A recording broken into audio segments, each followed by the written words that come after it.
Cancel my leave. Say goodbye to your promotion. I used to work in a disability shared accommodation agency. It's a job where you support 4 to 6 people with disabilities who share the accommodation.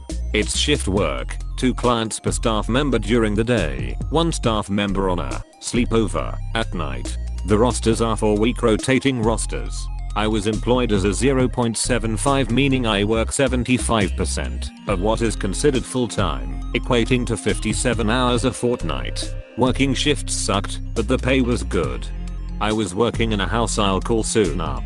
Soon Up had 4 residents and 7 workers.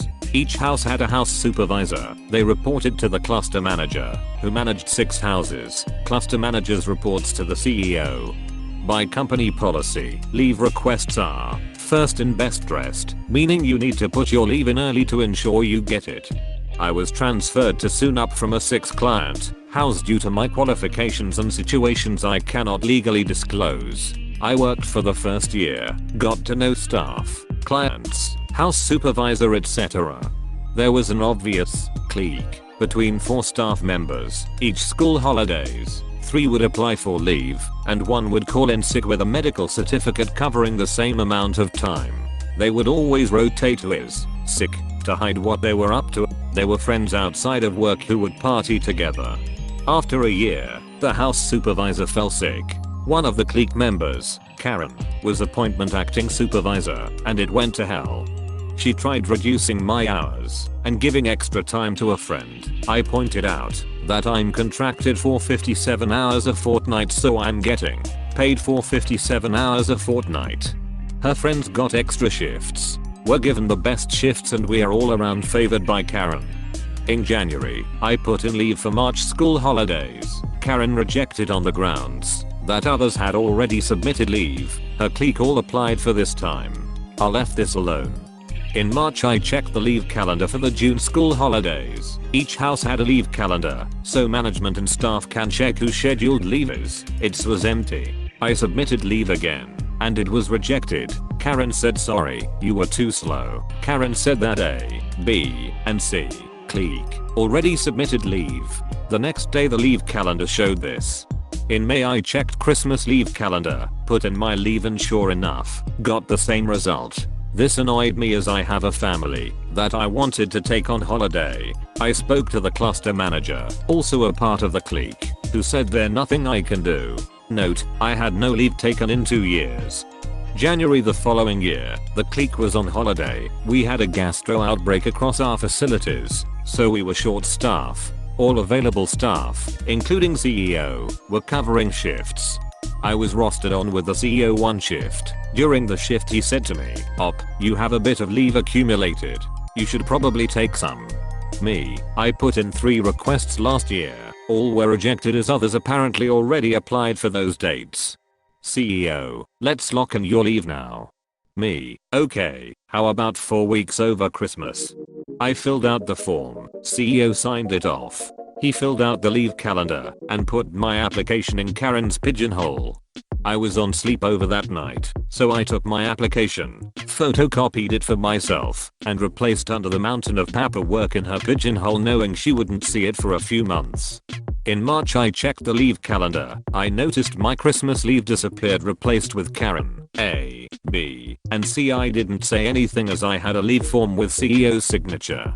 Fast forward October, original house supervisor passed away. Acting supervisor was appointed permanent supervisor by the cluster manager with a mandatory 3-month probation. December comes around. First week of my leave, I get a call from Karen. "Where are you?" Me, on leave. Karen, I didn't approve any leave. Get your ass to work now. I come in. Karen chews me out, stating she didn't get an application form. Even if I submitted it, she would reject it, as you should know by now that we always take 2 weeks in December/January. She wrote me up for insubordination. I worked that shift. When Karen left I emailed the CEO filling him in on what happened. He called a meeting, me and Karen. CEO, what happened? Karen cutting me off. Op took it upon himself to approve leave. I wrote him up for skipping work. Me, actually I submitted leave in January while you were away. Karen, No you didn't. CEO, yes he did. I approved it and added it to the leave calendar. Karen, oh, we already had 4 staff booked on leave. CEO, show me the leave forms. Karen, I destroyed them. Me handing Karen my copy of my form signed by the CEO. CEO, Op is on leave, I'm going to soon up, and I'm investigating this situation. Op, my apologies, go home. I'm extending your leave by an extra week. I go home. I come in 4.5 weeks later to be told that Karen has lost her promotion. She is thin ice. CEO found out that Karen has been rejecting leave requests. She shredded my request without looking past the date. She deleted my leave from the calendar. The CEO told Karen that this borders on fraud. The CEO also separated the clique to different houses.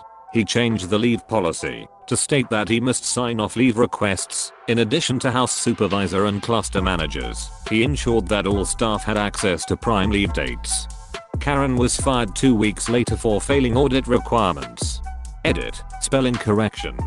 Edit, to clarify why the CEO did grunt work, funding bodies stipulated that during day 1 staff was required for every 2 clients.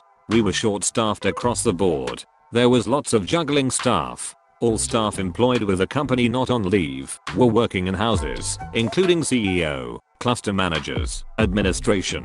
They were rostered on with qualified staff who took the lead. CEO had social worker qualifications, social work experience, but no support worker experience.